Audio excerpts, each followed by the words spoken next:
Pursuit of the Truth, bab 8-9. Untuk melihat video selengkapnya, sahabat bisa kunjungi playlist yang telah Sabta Novel sediakan. Yuk mari, kita berimajinasi bersama dan masuk ke alur ceritanya.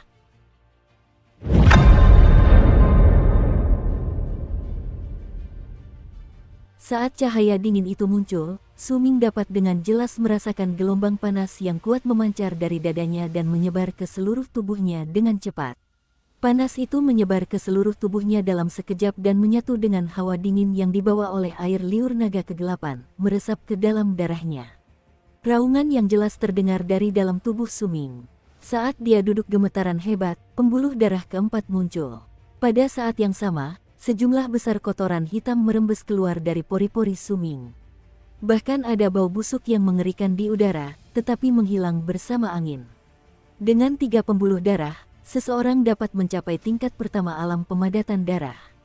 Kini, Su Ming telah menjadi seorang berserker yang mencapai tingkat pertama alam pemadatan darah.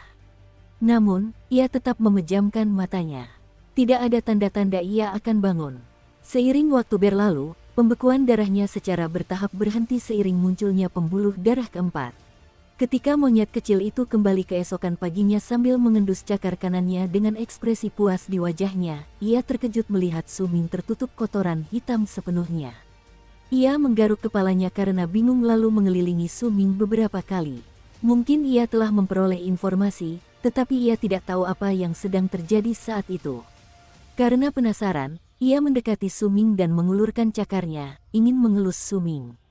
Tepat sebelum menyentuh Su Ming, cahaya itu tiba-tiba muncul dengan kuat dari dalam tubuh Su Ming. Cahaya itu langsung mencapai puncaknya dan menyelimuti Su Ming sepenuhnya, membuat monyet itu ternganga kaget. Kemudian di depan matanya, tubuh Su Ming menghilang. Bagi monyet kecil itu, Su Ming terpesona oleh cahaya. Pemandangan ini membuat matanya membelalak dan mengeluarkan jeritan melengking. Ia bergegas menuju tempat Su Ming menghilang dan mulai mencari dengan panik, tetapi tidak menemukan apapun. Ia berdiri di sana, tak bergerak dan tertegun. Su Ming tidak tahu di mana dia berada. Saat ini dia sedang memandang sekelilingnya dengan bingung. Tempat itu diselimuti kabut putih. Dia tidak bisa melihat terlalu jauh ke kejauhan, tetapi dia bisa melihat samar-samar garis puncak gunung di depannya. Dia baru saja bangun tidur, tetapi dia ingat bahwa dia berada di gunung kegelapan. Dia tidak mengerti bagaimana dia bisa sampai di sana. Tatapannya perlahan berubah waspada. Ia pertama-tama menundukkan pandangannya dan melihat dadanya, lalu merasakan jantungnya berdebar kencang. Potongan puing hitam aneh itu hilang dari dadanya. Sudah hilang, Su Ming terkejut. Dia melihat sekelilingnya, lalu perlahan berdiri.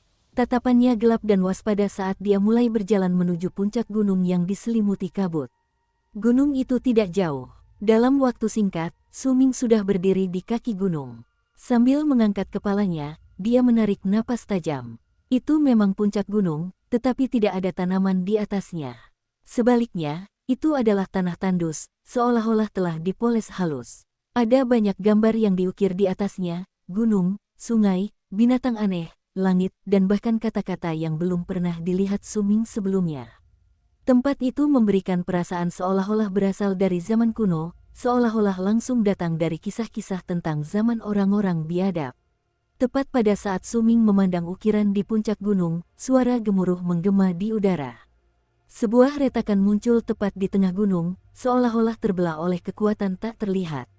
Retakan itu sempit, dan dia bisa melihat seberapa jauh retakan itu mengarah ke bawah. Retakan itu berhenti tepat di bawah kaki Su Ming. Su Ming ragu sejenak lalu menggertakkan giginya. Dia sudah berada di sini, dan dia tidak tahu bagaimana cara keluar dari tempat ini. Dia bahkan tidak tahu di mana dia berada. Sekarang ada jalan di depannya, dia harus melangkah maju dengan susah payah. Di suatu tempat dalam benaknya, ia merasa bahwa ini terhubung dengan puing hitam itu, karena ia ingat dengan jelas panas yang dipancarkan oleh puing tersebut. Su Ming merasa seperti berjalan sangat lama saat memasuki gunung mengikuti celah sempit. Jalan di depannya perlahan melebar. Ada juga banyak ukiran aneh di dinding di sekitarnya. Su Ming tidak mengerti, tetapi ada berbagai tanaman dan rempah-rempah di ukiran tersebut. Ada juga beberapa orang telanjang dengan rambut acak-acakan mengelilingi sebuah pot besar yang aneh, sibuk mengutak-atik rempah-rempah. Dia terus mengamati ukiran-ukiran itu sampai sekilas dia melihat ujungnya dari sudut matanya. Ada sebuah pintu di ujungnya, dan Suming berhenti melangkah saat berdiri di depan pintu itu. Ukiran yang sama terdapat di pintu. Ada 5 jenis tumbuhan herbal yang diukir dalam gambar tersebut. Untaian cahaya dingin yang tak beraturan dan sudah dikenal Suming mengelilingi gambar 5 tumbuhan herbal itu dan membentuk lingkaran, menutupi seluruh pintu. Tepat di tengah pintu terdapat 15 lubang kecil. Lubang-lubang itu tampak seperti tempat untuk meletakkan sesuatu. Lubang-lubang tersebut membentuk lingkaran. Suming mengerutkan kening lalu meneliti pintu itu. Dia melihat sekelilingnya lagi, kemudian mengarahkan pandangannya ke 5 ramuan di pintu. Ini adalah bunga inti besi. Benar, ini adalah bunga inti besi. Ini terlihat seperti joy leaf, tapi juga terlihat seperti tanaman catalpa es. Ini adalah cabang berkilau malam. Saya sering mengoleksi yang seperti ini.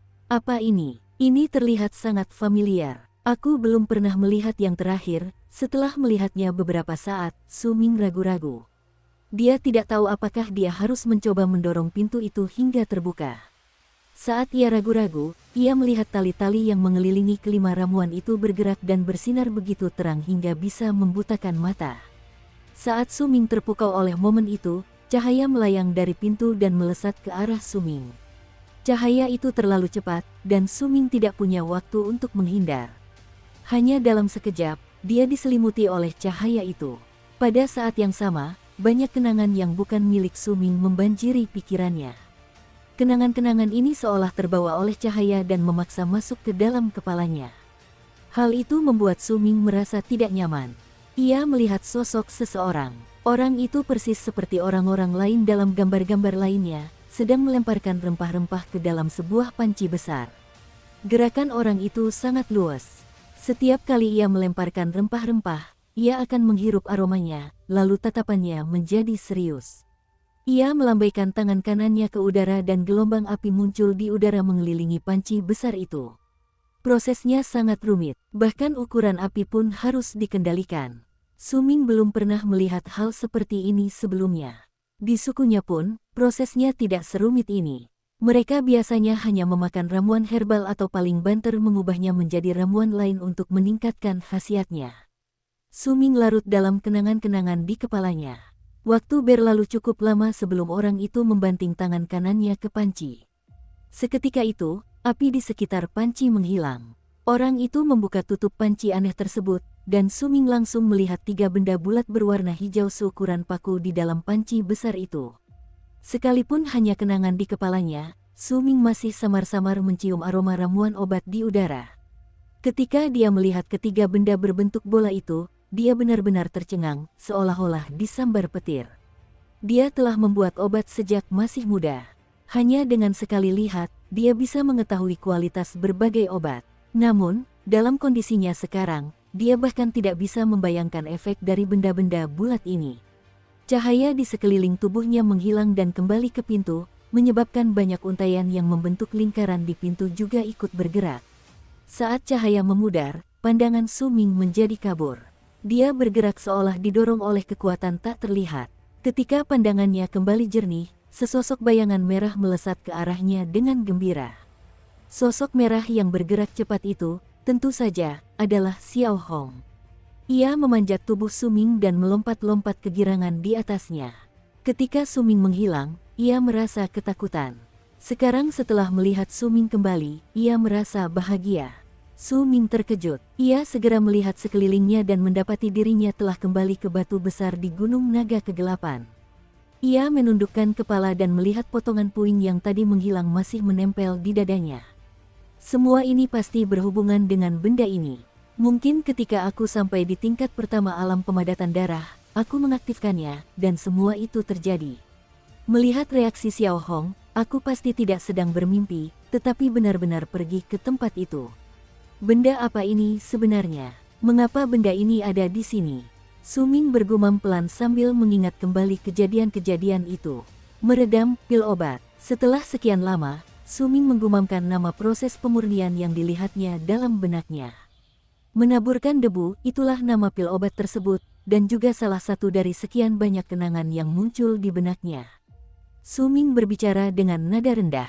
Dalam benaknya, ia melihat ukiran di pintu itu. Matanya berangsur-angsur berbinar. Ia mungkin tidak tahu di mana tempat itu, tetapi jelas bahwa hal yang menyegarkan yang dilihatnya telah membangkitkan minatnya. Menurut pandangannya, pelatihan untuk menjadi seorang berserker berkaitan dengan ramuan-ramuan yang meningkatkan laju aliran darah dalam tubuh. Mereka perlu mengonsumsi banyak ramuan tersebut agar tubuh mereka menjadi lebih kuat. Proses pemurnian yang ia lihat dalam pikirannya mungkin dapat sangat membantu dalam pelatihannya. Aku belum pernah melihat pil obat bulat seperti ini di suku ini, bahkan tetua pun belum pernah melihatnya, kalau tidak aku pasti sudah melihatnya. Tapi pil obat bulat itu tampaknya bekerja cukup baik. Aku penasaran seberapa kuat efek ramuan herbalnya setelah aku selesai memurnikannya. Kalau begitu, langkahku selanjutnya adalah mencari kelima ramuan itu. Xiao Hong, pernahkah kau melihat dua jenis ramuan ini? Setelah Su Ming mengambil keputusan, dia memanggil Xiao Hong dan mengambil sebuah batu, lalu menggambar dua ramuan yang tidak bisa dia identifikasi di tanah sebelum menatap Xiao Hong dengan penuh harap. Xiao Hong menatap mereka dengan gigi terkatup, lalu mengangguk. Su Ming merasa semangatnya kembali pulih. Dia berjalan mengelilingi batu besar itu beberapa kali sementara pikirannya dengan cepat memproses berbagai gagasan yang muncul. Aku bisa menemukan ramuannya, tapi membuat pil obat semacam itu akan rumit. Bahkan ada api yang terlibat. Akan seperti memasak nasi, menarik. Setelah Su Ming memikirkan semuanya, dia mengerutkan kening. Dukung terus channel YouTube Sabta Novel. Dia ingat bahwa panci itu sendiri juga aneh. Panci itu berbeda dari panci yang digunakan untuk memasak nasi di sukunya.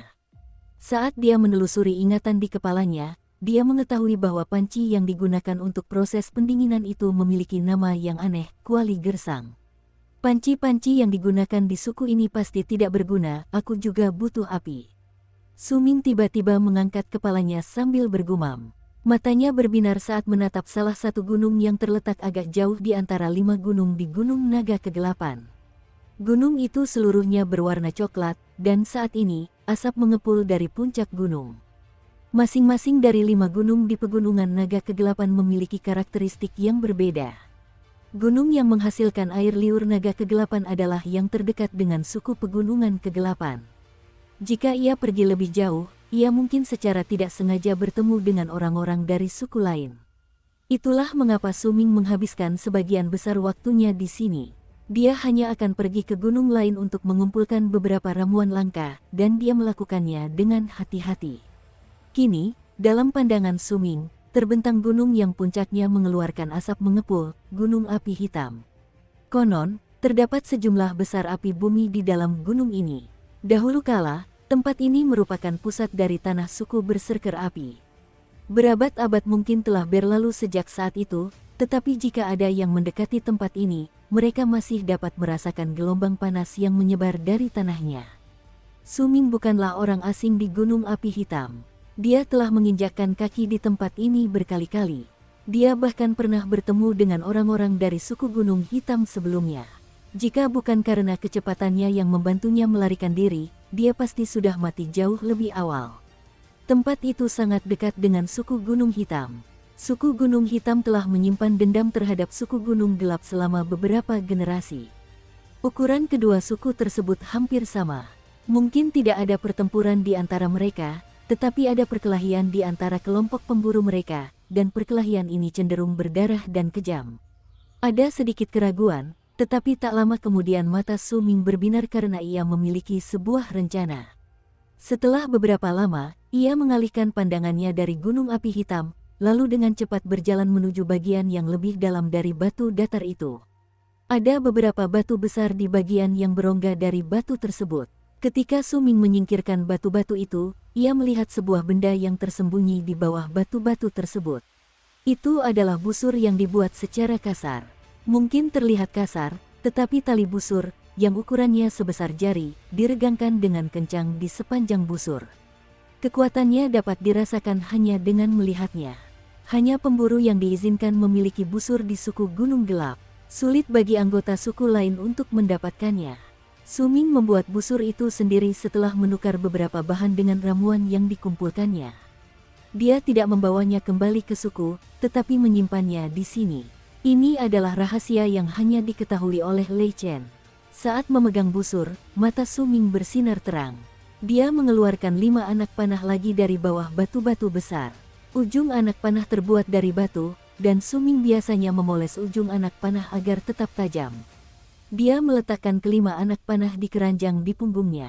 Suming memegang busur di tangannya dan bersiul kepada monyet kecil itu sebelum menunjuk ke ramuan yang digambarnya di tanah. Monyet kecil itu mengerti maksudnya, dan menyeringai padanya sambil memperlihatkan semua giginya sebelum melesat maju dalam kilatan merah. Suming mengikuti dari dekat dengan hati-hati. Hanya dengan beberapa lompatan, pria dan monyet itu menghilang dari tempat mereka berdiri. Jika mereka membandingkan tingkat keakraban mereka terhadap Gunung Naga Kegelapan, maka Suming tidak akan pernah bisa dibandingkan dengan Xiao Hong. Di bawah bimbingan Xiao Hong, saat matahari berubah menjadi merah terang dan mulai terbenam, keranjang Suming dipenuhi dengan berbagai macam tanaman obat. Ada sekitar 7 atau 8 jenis herbal di dalam keranjang, dan jumlahnya cukup banyak untuk setiap jenis. Ini semua adalah herbal yang dilihat Suming dari gambar, bahkan herbal yang mirip dengan gambar tersebut. Dia tidak dapat mengidentifikasinya sepenuhnya, itulah sebabnya dia memutuskan untuk mengambil herbal yang memiliki kemiripan dengan gambar tersebut juga. Maksudmu ada tumbuhan lain yang mirip di sini? Saat itu hampir senja, Suming dan Xiao Hong berdiri di hutan dekat Gunung Api Hitam. Dia menunjuk ke sepetak lumpur hitam di tanah di depan mereka, sambil menatap Xiao Hong. Xiao Hong menganggukkan kepalanya ke atas dan ke bawah, lalu memberi isyarat dengan liar ke arah Suming sebelum menunjuk ke arah matahari terbenam di langit. Mata Suming berbinar mengerti. Dia berjongkok dan menatap rawa, menunggu matahari terbenam. Detik-detik berlalu perlahan, dan setelah setengah jam, cahaya di hutan meredup. Seolah-olah segala sesuatu di luar radius 100 kaki di dalam hutan telah ditelan kegelapan. Begitu malam tiba, gelembung-gelembung tiba-tiba muncul dari lumpur. Terlihat juga bentuk samar tumbuhan merah. Tumbuhan itu naik begitu cepat seolah-olah berenang ke depan. Pemandangan aneh itu membuat bulu kuduk Suming berdiri, tetapi dia tidak bergerak. Dia mengamati tanaman merah itu terus berenang di lumpur, lalu perlahan muncul dari dalamnya. Itu adalah kuncup bunga merah. Akarnya masih tersembunyi di dalam lumpur. Sekarang jelas bahwa bunga itu tadi bergerak-gerak di dalam lumpur karena pergerakan akarnya. Saat ia mengamati kuncup bunga muncul dari lumpur, kuncup-kuncup itu mekar di depan mata Suming dan mengeluarkan aroma yang harum. Suming hanya menghirupnya sekilas dan seketika, ia merasa seolah darahnya mendidih. Seolah seluruh tubuhnya dikelilingi api dan kulitnya terbakar oleh panasnya. Pada saat itu, Xiao Hong mengeluarkan jeritan gugup. Suming tanpa ragu bergegas maju, meraih bunga merah yang paling dekat dengannya. Di tangannya ada spatula tajam yang terbuat dari batu, dan dengan gerakan terlatih ia memotong bagian bunga dari akarnya, lalu melemparkannya ke dalam keranjang di punggungnya. Setelah selesai, Suming tidak berlama-lama dan segera pergi bersama Xiao Hong. Begitu Suming pergi, terdengar suara raungan binatang buas dari dalam lumpur, dan semua bunga merah segera menutup kelopaknya sebelum tenggelam kembali ke dalam lumpur. Tak lama kemudian, darah segar muncul dari lumpur dan bau darah memenuhi udara. Suming dan Xiao Hong pergi dengan tergesa-gesa. Ketika langit benar-benar gelap, mereka duduk di atas pohon dan memeriksa hasil buruan mereka dengan menggunakan cahaya bulan. Ada banyak jenis ramuan herbal di dalam keranjang, pemandangan yang membuat Suming bersemangat. Dia membayangkan kembali adegan yang menyegarkan itu, dan dia menjadi semakin bersemangat untuk melakukannya. Sayang sekali aku tidak tahu efek dari debu penyebar, tapi seharusnya tetap sangat bagus. Suming menjilat bibirnya, mengarahkan pandangannya ke dua tanaman herbal di dalam keranjang. Kedua tumbuhan herbal ini memiliki warna yang mirip, dan jika dia tidak melihatnya dengan saksama, keduanya akan tampak persis sama. Keduanya berwarna merah, dan satu-satunya perbedaan di antara keduanya adalah salah satunya memiliki 6 kelopak, sedangkan yang lainnya memiliki 5 kelopak. Suming tidak mengenal kedua ramuan itu. Itu adalah satu-satunya ramuan yang belum pernah dilihatnya sebelumnya dalam pembuatan debu penyebar. Untungnya Xiao Hong pernah melihatnya sebelumnya dan bisa membawa Suming kepadanya. Yang mana di antara keduanya yang dibutuhkan untuk membuat obat? Suming mengerutkan kening, pandangannya menyapu kedua ramuan itu. Dia telah mendapatkan bunga 6 kelopak dari lumpur. Mengingat pemandangan aneh yang terjadi ketika bunga itu mekar, Suming merasa jika dia memakannya mentah-mentah, tubuhnya akan meledak. Ia meletakkan kembali ramuan itu ke dalam keranjang dan berbaring di dahan, lalu menggigit sepotong buah. Ia memandang bintang-bintang di langit dan menghirup udara di hutan. Ia bisa mendengar suara binatang buas dan burung-burung di sekitarnya. Seolah-olah ia telah menyatu dengan hutan, dan itu adalah perasaan yang nyaman. Xiao Hong sedang merapikan bulunya di samping, matanya dengan waspada mengamati sekelilingnya. Pria dan monyet itu menghabiskan malam di pohon begitu saja. Saat matahari terbit keesokan paginya, Suming dan Xiao Hong meninggalkan pohon dan bergegas menuju gunung api hitam karena hutan diselimuti kegelapan dan kabut tipis. Suming tetap waspada sambil memegang busur di tangannya. Xiao Hong juga terpengaruh oleh hal ini dan juga waspada terhadap sekitarnya. Ketika matahari terbit, kabut seperti salju menghilang dari hutan. Ada sebuah gunung raksasa di hadapannya. Gunung itu berwarna coklat, dan dia bisa merasakan gelombang panas yang menerpa wajahnya dari tanah. Ia bahkan bisa melihat kepulan asap hitam membubung ke udara di puncak gunung. Pemandangan itu sungguh menakjubkan jika dilihat dari kejauhan. Gunung api hitam, gumam Suming pelan, lalu melirik sekelilingnya dengan waspada sebelum bergegas mendaki gunung tanpa ragu. Dia sudah mempersiapkan diri sebelum datang. Ada banyak ramuan penangkal panas di bawah kakinya, dan dengan adanya ramuan-ramuan itu, Suming bisa mendaki hingga puncak gunung tanpa berhenti. Meskipun ia mendaki dengan sangat cepat, ia tetap waspada, dan kewaspadaannya semakin meningkat saat ia mendaki lebih tinggi. Ia tidak tahu berapa lama waktu yang dibutuhkan, tetapi ketika ia berada di tengah perjalanan mendaki gunung, Xiao Hong menjerit saat hendak melanjutkan pendakian. Suming segera menyembunyikan tubuhnya di salah satu celah di sisi gunung tanpa ragu-ragu begitu mendengar jeritan itu. Dia menjejakkan kakinya dengan kuat di tanah dan mengangkat busur di tangan kanannya sambil dengan cepat mengeluarkan anak panah. Semuanya dilakukan dalam sekejap mata. Xiao Hong tiba sebelum Suming, dan sekarang berada sangat dekat dengannya. Suming bernapas perlahan, matanya dingin. Dari tempatnya berdiri, jika ada anggota suku Gunung Hitam yang menyadarinya, maka mereka harus bertarung sampai mati. Tak lama kemudian, suara-suara lembut terdengar sampai ke tempat dia berdiri, bahkan terdengar suara batu berjatuhan saat mereka berbicara. Mengapa mereka menyuruh kita menambang batu sepagi ini? Untuk apa ini sebenarnya? Berhentilah mengeluh. Ini adalah permintaan dari pemimpin suku, kita hanya perlu melakukannya. Ngomong-ngomong, apa kau dengar? Tetua akan segera mencapai tingkatan berikutnya. Aku juga mendengar dari anggota suku lainnya bahwa tetua itu berbeda dari biasanya. Dia agak menakutkan sekarang. Mungkinkah pemimpin suku meminta kita untuk menambang batu-batu ini untuk sesepuh? Suara-suara itu menjadi lebih jelas dan kemudian perlahan memudar. Suming tetap diam sambil berdiri menempel di celah itu. Baru setelah kedua orang itu menjauh, dia menghela napas lega.